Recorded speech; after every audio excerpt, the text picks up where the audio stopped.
எசேக்கியேல் 31 அதிகாரம். கேதுரு மரத்துக்கு ஒப்பான எகிப்து. 11ஆம் ஆண்டில் 3ஆம் மாதத்தின் முதல் நாள் ஆண்டவரின் வாக்கு எனக்கு அருளப்பட்டது. மானிடா, எகிப்தின் மன்னன் பார்வோனுக்கு அவனுடைய மக்கள் திரளுக்கும் சொல், மேன்மையில் உனக்கு நிகர் யார்? இதோ லெபோனின் கேதுரு மரமாகிய அசீரியாவை பார். அழகிய கிளைகளுடன் அடர்ந்த நிழலுடன் மிகுந்த உயரத்துடன் அது இலங்கிற்று. அதன் உச்சி மேகங்களை ஊடுருவிற்று. தண்ணீர் அதனை தழைக்க செய்தது. ஆள் ஊற்றுகள் அதனை உயர்ந்து வளர செய்தன.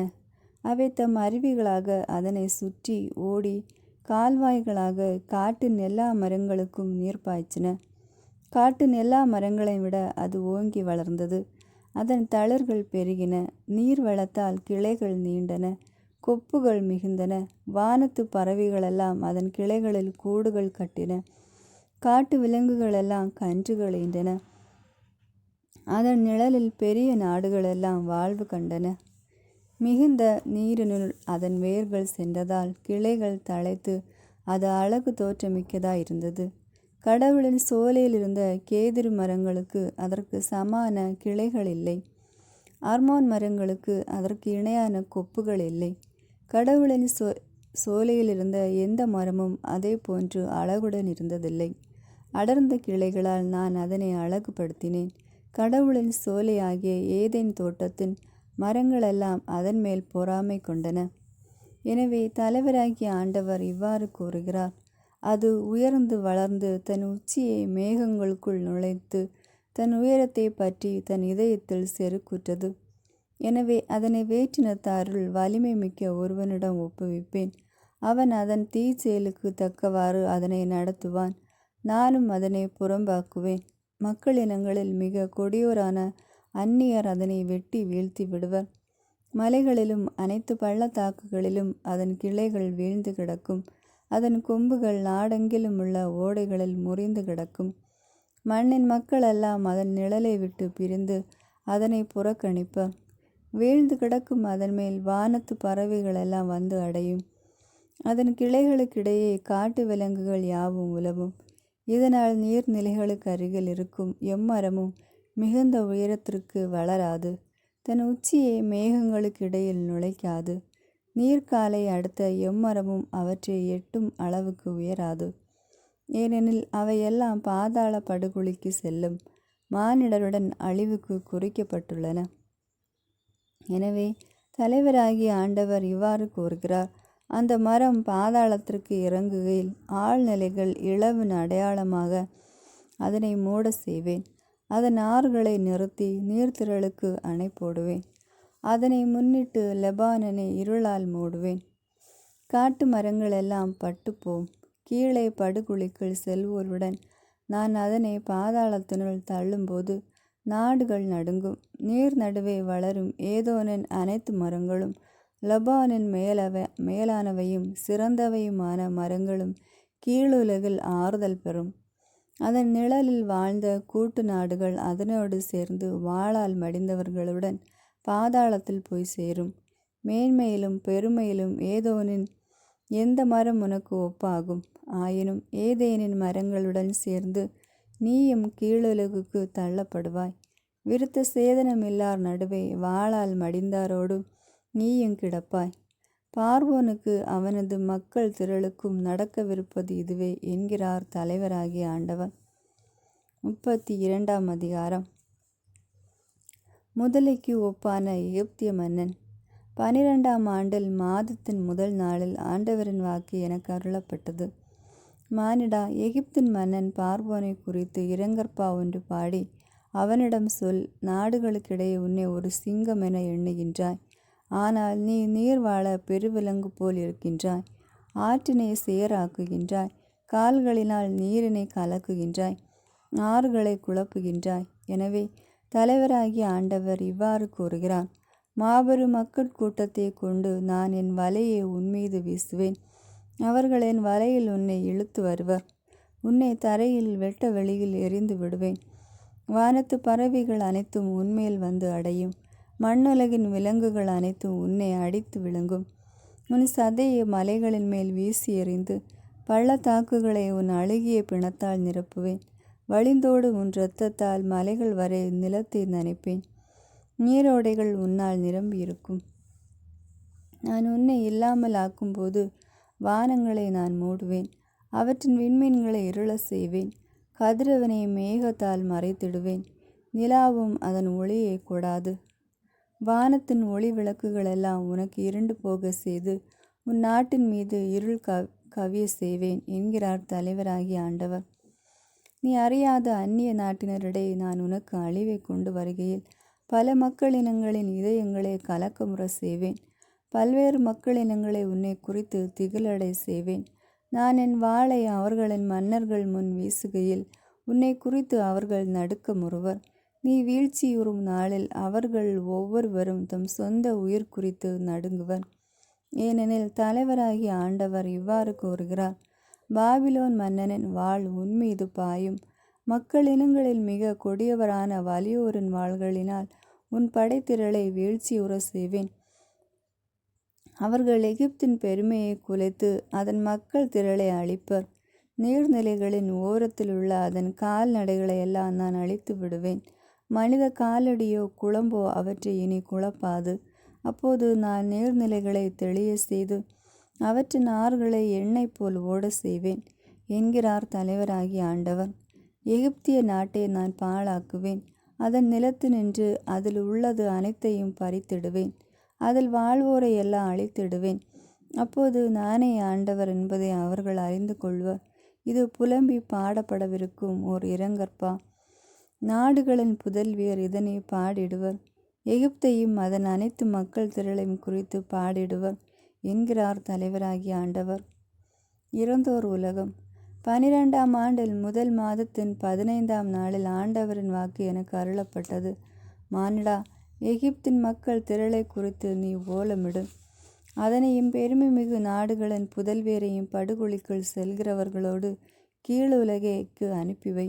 அழகில் நீ யாரை விட மிகுந்தவள்? நீ கீழிறங்கி விருத்த சேதனம் இல்லாரோடு கிட. வாளால் கொல்லப்படுவோரோடு எகிப்தின் மக்கள் வீழ்வர். இதோ ஒரு வாள் அவர்களை கொல்ல உருவப்பட்டுள்ளது. போரில் வலிமை மிக்கோர் பாதாளத்தின் நடுவு நின்று எகிப்தியரையும் துணையாளரையும் குறித்து விருத்த சேதனம் இல்லார் வாளால் வெட்டுண்டவர்களுடன் கிடக்கின்றனரே என்பர். அதோ அசீரியா கிடக்கின்றனர். அவளுடன் அவளுடைய மக்கள் கூட்டமைப்பினர் அனைவரும் கிடக்கின்றனர். அவர்கள் அனைவரும் வாளால் வெட்டுண்டு வீழ்ந்தவர்களே. அவளை சுற்றி கல்லறைகள் கிடக்கின்றன. அவர்களின் கல்லறைகள் படுகொலையின் ஆழத்தில் அமைந்துள்ளன.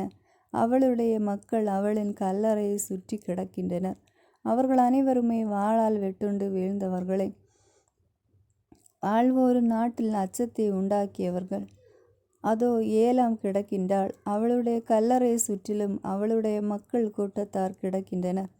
அவர்கள் அனைவரும் வாளால் வெட்டுண்டு வீழ்ந்தவர்கள். விருத்த சேதனம் இல்லாமல் கீழுலகுக்கு சென்றவர்கள். வாழ்வோரு நாட்டில் அச்சத்தை உண்டாக்கியவர்கள். படுகொலிக்குள் செல்வோருடன் சேர்ந்து அவர்களும் தங்கள் மானக்கேட்டை சுமக்கின்றார்கள். வெட்டுண்டோர் நடுவே அவளுடைய படுக்கை அமைந்துள்ளது. அவளுடைய மக்கள் திரள் அவளின் கல்லறையை சுற்றி கிடக்கின்றன. அவர்கள் அனைவரும் விருத்த சேதனமில்லா வாளால் வெட்டுண்டவர்கள். வாழ்வோரு நாட்டில் அச்சத்தை உண்டாக்கியவர்கள். அவர்கள் படுகுழிக்கு செல்வோருடன் சேர்ந்து தங்கள் மானக்கேட்டை சுமந்து வெட்டுண்டவர்களின் நடுவிலே கிடக்கின்றார்கள். அதோ மெசேக்கும் தூபாலும் கிடக்கின்றனர். அவர்களின் மக்கள் கூட்டத்தார் அவர்களின் கல்லறைகளை சுற்றி கிடக்கின்றனர்.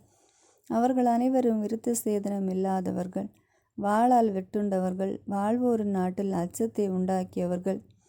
தங்கள் போர் கருவிகளுடன் பாதாளத்தில் இறங்கி தங்கள் வாள்களை தங்கள் தலைகளுக்கு அடியிலும் தங்கள் கேடயங்களை தங்கள் எலும்புகள் மேலும் வைத்து கொண்டு இறந்து போன பழங்கால வீரருடன் அவர்கள் கிடக்கவில்லை. ஏனெனில் அந்த வீரரை குறித்த அச்சம் வாழ்வோரு நாட்டில் பரவி இருந்தது.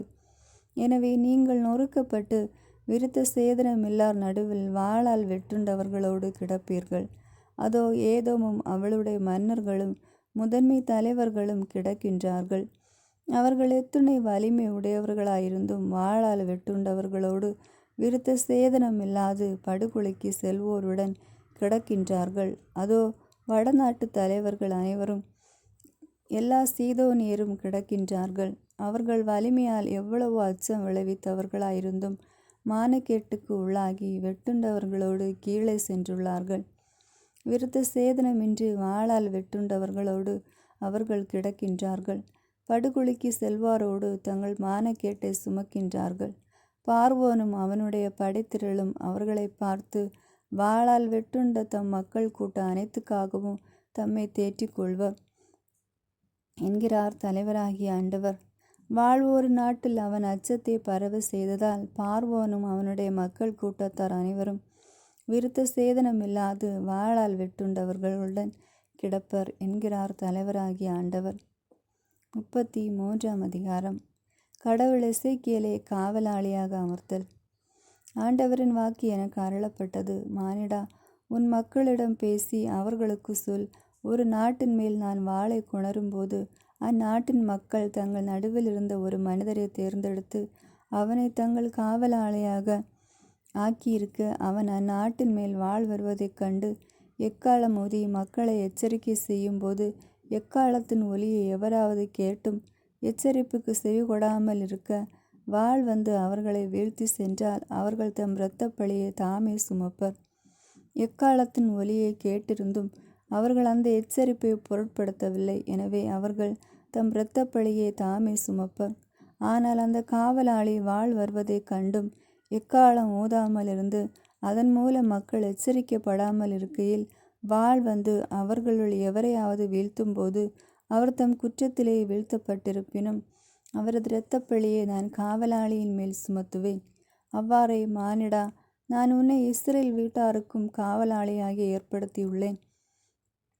என் வாயினின்று வரும் வாக்கை கேட்கும் போதெல்லாம் நீ என் பொருட்டு அவர்களை எச்சரிக்க வேண்டும். தீயோரிடம் நான், ஓ தீயோரே, நீங்கள் உறுதியாக சாவீர்கள் என்று சொல்ல, அத்தீயோர் தம் வழியிலிருந்து திரும்பும்படி நீ அவர்களை எச்சரிக்காவிடில் அத்தீயோர் தம் குற்றத்தாலே சாவர்.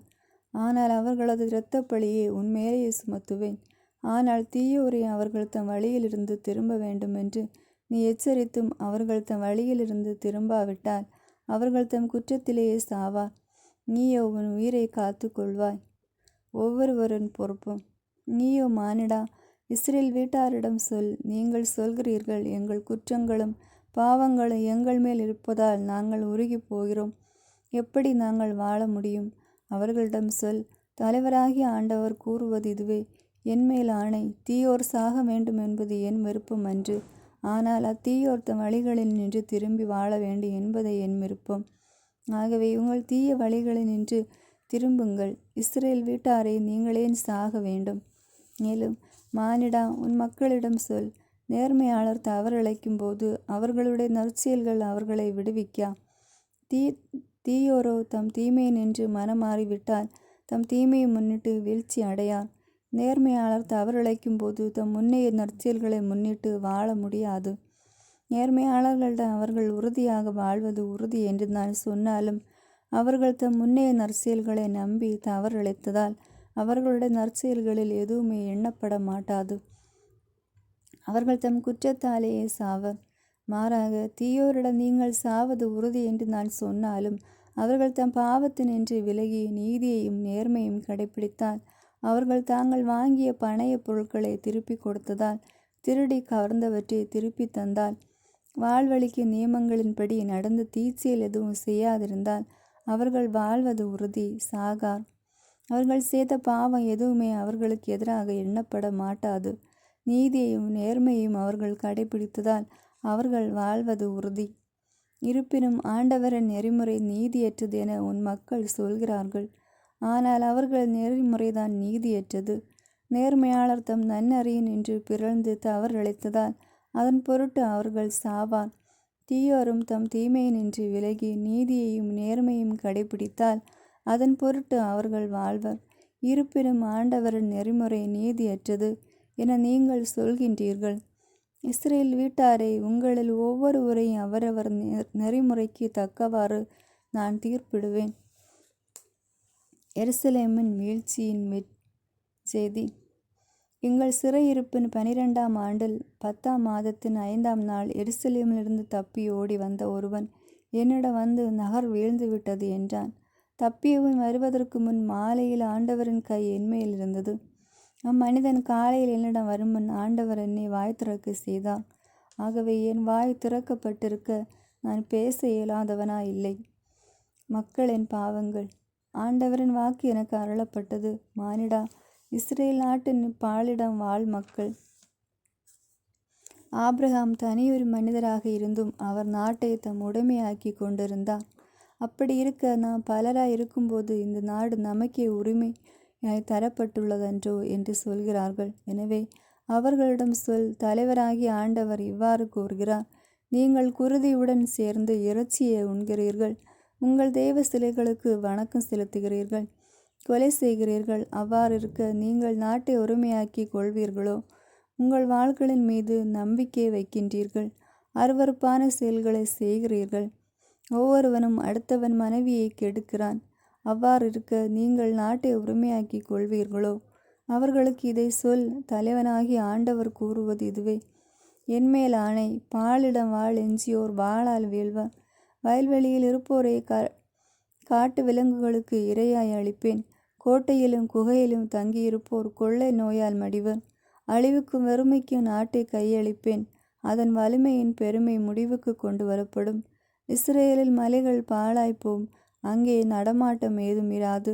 அவர்கள் செய்த எல்லா அருவருப்புகளின் பொருட்டும் நான் நாட்டை பாழாக்கும் கையில் நானே ஆண்டவர் என்பதை அவர்கள் அறிந்து கொள்வர். இறைவாக்கினரது அறிக்கையின் விளைவுகள். மானிடா, உன் மக்களினத்தார் உன்னை குறித்து சுவர்களின் அருகிலும் வீடுகளின் கதவருகிலும் பேசிக் கொள்கின்றனர். அவர்கள் ஒவ்வொருவரும் அடுத்திருப்பாரிடம், ஆண்டவரிடமிருந்து வரும் செய்தி என்ன என கேட்க வாருங்கள் என கூறுகின்றார்கள். என் மக்கள் வழக்கம் போல் உன்னிடம் வருகின்றனர். அவர்கள் முன்னிலையில் அமர்ந்து உன் சொற்களை கேட்கின்றனர், ஆனால் அவற்றையோ கடைபிடிப்பதில்லை. அவர்களின் உதடுகள் அன்பொழுக பேசுகின்றன, உள்ளமோ நேர்மையற்ற பொருளை தேடி ஓடுகின்றது. அவர்களுக்கு நீ இசைக்கருவியுடன் இயந்து இனிய குரலில் காதல் பாடல் பாடும் பாடகன் போல் உள்ளாய். அவர்கள் உன் சொற்களை கேட்கின்றனர், ஆனால் அவற்றை கடைபிடிப்பதில்லை. உண்மையில் இவை வரப்போகின்றன. அப்பொழுது தங்கள் நடுவே ஓர் இறைவாக்கினர் இருந்தார் என உணர்ந்து கொள்வர். 34ஆம் அதிகாரம். இஸ்ரேலின் ஆயர்கள். ஆண்டவரின் வாக்கு எனக்கு அருளப்பட்டது. மானிடா, இஸ்ரேலின் ஆயர்களுக்கு எதிராக இறைவாக்குரை. அவர்களுக்கு இறைவாக்குரைத்து சொல், தலைவராகிய ஆண்டவர் கூறுவது இதுவே: தாங்களை மேய்ந்து கொள்ளும் இஸ்ரேலின் ஆயர்களுக்கு ஐயோ கேடு. ஆயர்கள் மந்தையர்கள் அன்றோ மேய்க்க வேண்டும். நீங்கள் கொழுப்பானதை உண்டு ஆட்டு மயிராடையை உடுத்தி மந்தையில் சிறந்ததை அடிக்கிறீர்கள். மந்தையோ மேய்ப்பதில்லை. நீங்கள் நலிந்தவற்றை திடப்படுத்துவதில்லை. பிணியுற்றவர்க்கு குணமளிக்கவில்லை. காயமுற்றவர்க்கு கட்டு போடவில்லை. வழி தப்பியவற்றை திருப்பி கூட்டி வரவில்லை. காணாமல் போனவற்றை தேடவில்லை. ஆனால் அவற்றை கொடுமையுடனும் வன்முறையுடன் நடத்தினீர்கள். ஆயன் இல்லாமையால் அவை அலைந்து திரிந்தன. அப்போது எல்லா காட்டு விலங்குகளுக்கும் அவை இரையாயின. என் ஆடுகள் எல்லா மலைகளிலும் உயர்ந்த குன்றுகளிலும் அலைந்து திரிந்தன. பூவுலகில் எவ்விடத்திலும் என் மந்தை சிதறுண்டு போனது. அதை தேடவோ கூட்டி சேர்க்கவோ எவரும் இலர். எனவே ஓ ஆயர்களை, ஆண்டவரின் வாக்கை கேளுங்கள். தலைவராகிய ஆண்டவர் கூறுவது இதுவே: என்மேல் ஆணை, என் மந்தை கொள்ளையிடப்பட்டது. எல்லா காட்டு விலங்குகளுக்கும் இரையானது, ஏனெனில் அதற்கு ஆயன் இல்லை. என் ஆயர்கள் என் மந்தையை தேடவில்லை. என் மந்தையை அவர்கள் மேய்க்காமல் தாங்களே மேய்ந்து கொள்கிறார்கள். எனவே ஆயர்களை, ஆண்டவரின் வாக்கை கேளுங்கள். தலைவராகிய ஆண்டவர் இவ்வாறு கூறுகிறார்: நான் ஆயர்களுக்கு எதிராக இருக்கின்றேன். என் மந்தையை அவர்களிடமிருந்து திரும்பி பெற்று கொள்வேன். மந்தை மேய்ப்பன் என்று அவர்களை நீக்கி விடுவேன். எனவே தாங்களை மேய்ந்து கொள்ளும் அவர்கள் இனி என் மந்தையை மேய்க்க மாட்டார்கள். அவர்கள் வாயினின்று என் மந்தையை மேய்ப்பேன். அவை இனி அவர்களுக்கு உணவாகா. நல்ல ஆயன். எனவே தலைவராகிய ஆண்டவர் இவ்வாறு கூறுகிறார்: நானே என் மந்தையை தேடி சென்று பேணி காப்பேன். ஓர் ஆயன் தன் மந்தையினின்று சிதறுண்ட ஆடுகளை தேடி செல்வது போல நானும் என் மந்தையை தேடி போவேன். மப்பு மந்தாரவுமான நாளில் அவற்றை எல்லா இடங்களினின்று மீட்டு வருவேன். மக்களினங்களினின்று அவற்றை வெளிக்கொணர்ந்து நாடுகளினின்று கூட்டி சேர்த்து அவற்றின் சொந்த நாட்டிற்கு அழைத்து வருவேன்.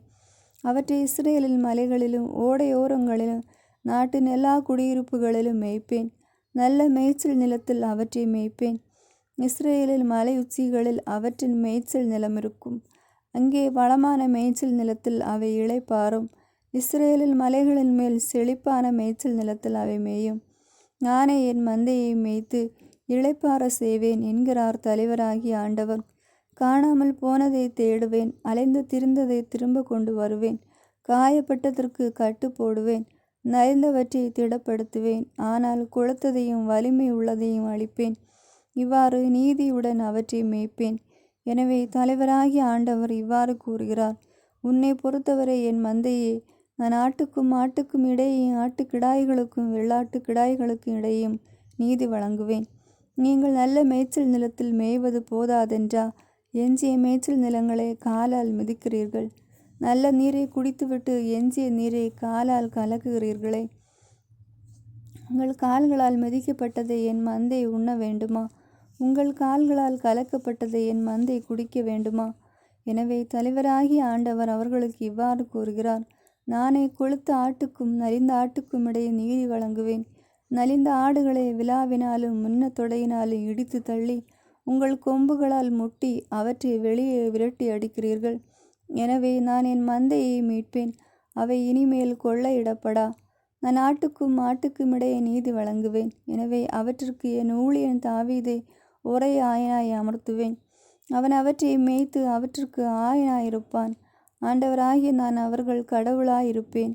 என் ஊழியன் தாவீது அவர்கள் நடுவே தலைவனாயிருப்பான்.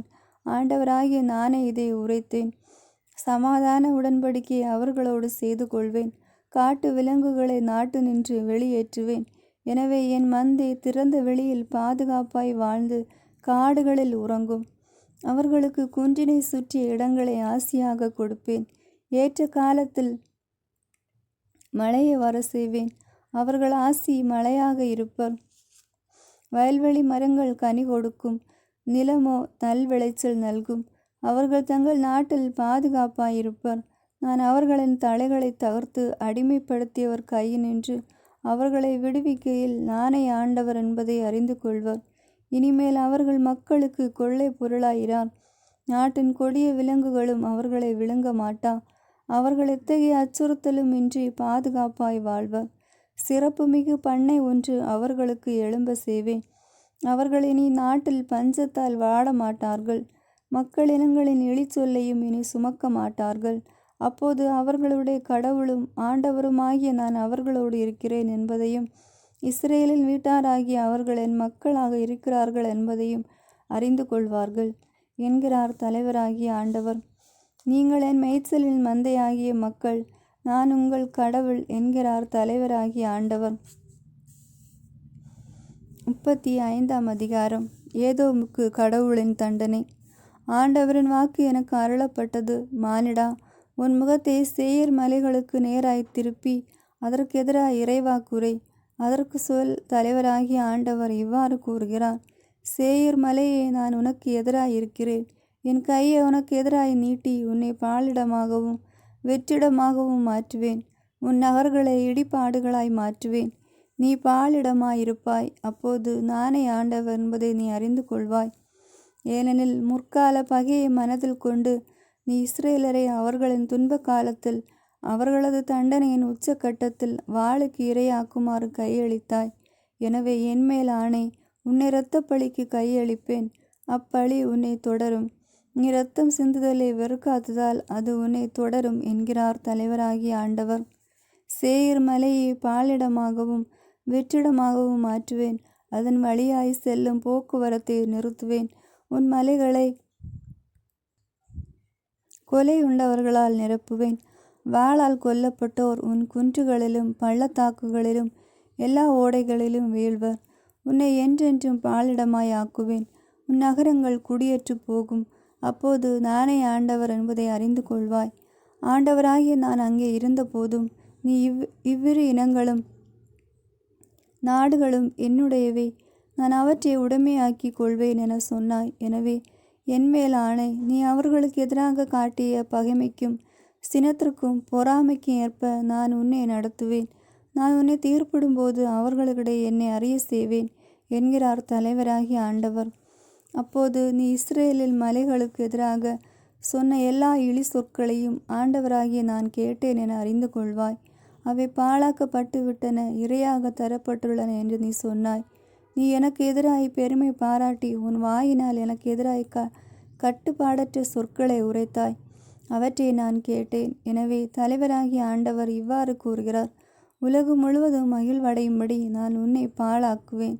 இஸ்ரேல் வீட்டாரின் உரிமை சொத்தை பாழாக்கப்படுகையில் நீ மகிழ்வடைந்ததால் நான் உனக்கு அவ்வாறு நடக்க செய்வேன். சேயீர் மலையும் ஏதோம் முழுவதும் பாழிடமாகும். அப்போது நானே ஆண்டவர் என்பதை அவர்கள் அறிந்து கொள்வர். ஆமேன். God bless you.